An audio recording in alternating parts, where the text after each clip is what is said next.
Maclavin, bonjour. Bonjour. Quelle est votre réaction après la grande réussite de votre spectacle, votre premier spectacle en Algérie? Bien, je me réveille. J'étais un petit peu flottant tout à l'heure parce que je suis un peu étourdi. Étourdi par tout ce qui a précédé le concert lui-même. L'émotion avec laquelle on est arrivé, comment nous avons découvert, comment j'ai découvert Alger, et puis le chemin que nous avons fait jusqu'à la salle, toute la journée qui s'est passée avant.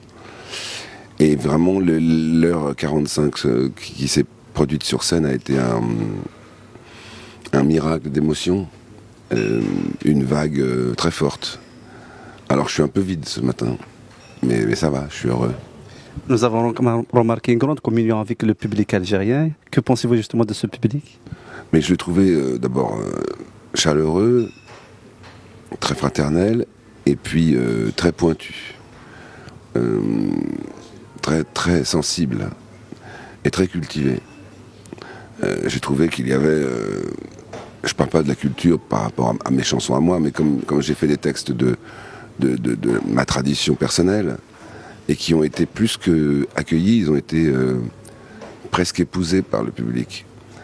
Normalement, en France, quand je chante Le Déserteur, ou quand je dis un texte de Verlaine, ou un texte de Rimbaud, il est écouté, mais il n'est pas vécu tout à fait de la même façon. Là, il était vécu totalement, et il était interprété aussi par le public. J'étais accompagné par lui, comme si on se tenait la main en chantant la même chose. Et ça, c'est assez rare.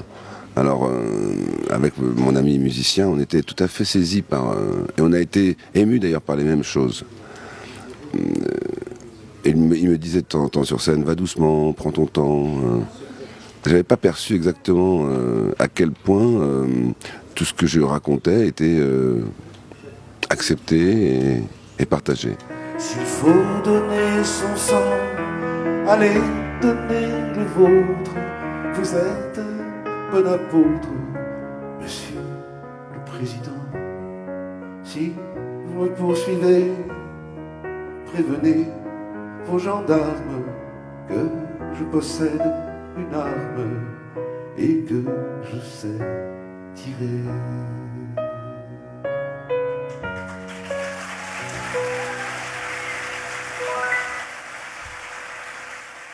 Vous avez aussi profité de l'occasion de rendre visite à l'ancienne maison de votre tante. Oui. Je pense qu'il y avait une grande émotion. Oui. À la maison. D'abord, ça a été compliqué parce qu'elle ne se souvenait pas de l'adresse, elle se souvenait de l'avenue, elle se souvenait du virage, de l'épicerie, mais elle ne se souvenait pas de l'adresse. Et puis le lendemain matin, elle a trouvé l'adresse et nous y sommes allés. On a d'abord regardé la porte et puis j'ai fait des photos du numéro, 61 bis. Et puis nous sommes montés au premier étage et on a frappé à la porte et j'ai pu rentrer.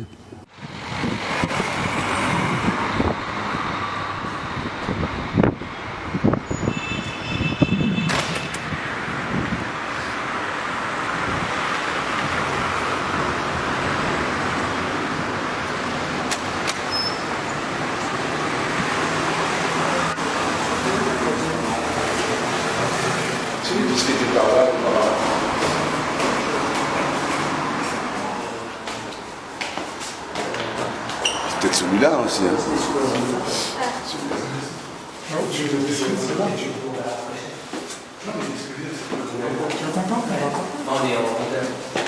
Attends, ça. Au-dessus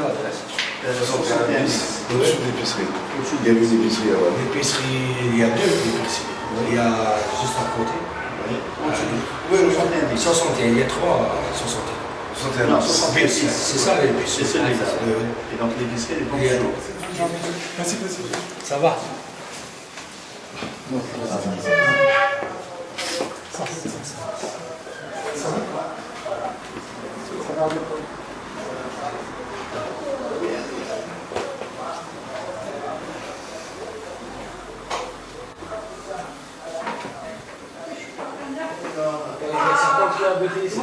Ça fait longtemps. Je sais que je viens de venir. Mais ça m'a fait un grand plaisir. Voilà, c'est un souvenir.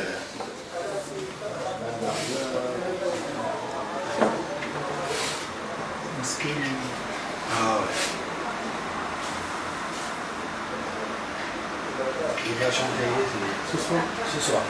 on va s'en aller voir. Ah, d'accord. De toute façon, soyez le bienvenu aussi, monsieur. D'accord.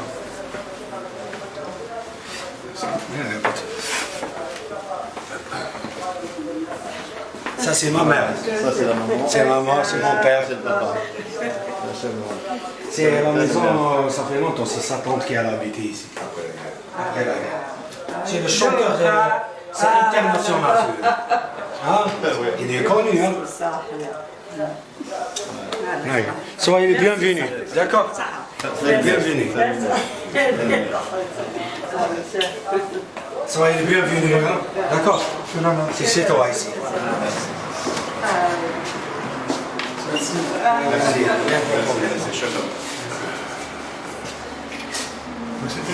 Ils sont fantastiques.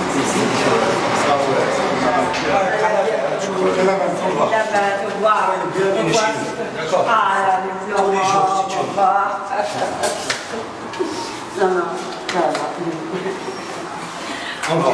Merci. Et j'ai photographié un bol de semoule.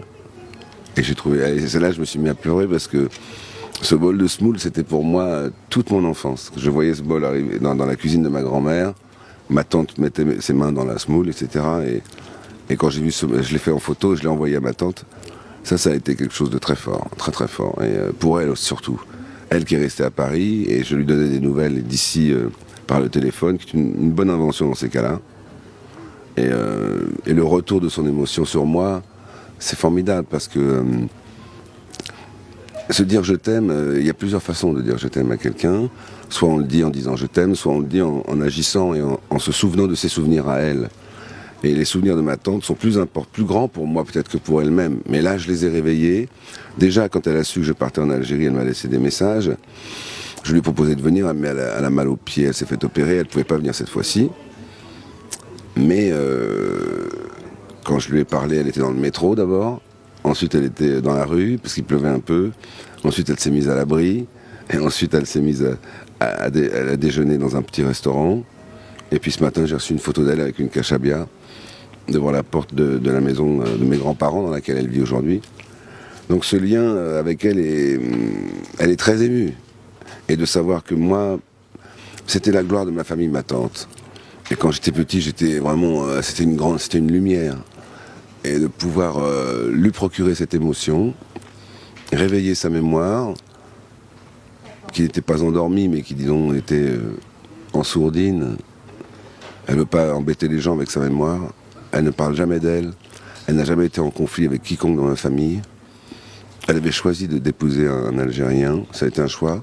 Et ça a été un choix qui a été contredit, même au sein de ma famille. C'est une femme formidable. Elle a appris à des enfants à écrire, à lire. Et là, je réveille un peu ses souvenirs. Je lui redonne du sourire. Ça l'émeut beaucoup. Elle ressent une émotion qu'elle n'avait pas eue depuis si longtemps. C'est un cadeau que j'espérais pas pouvoir lui faire un cadeau comme ça un jour.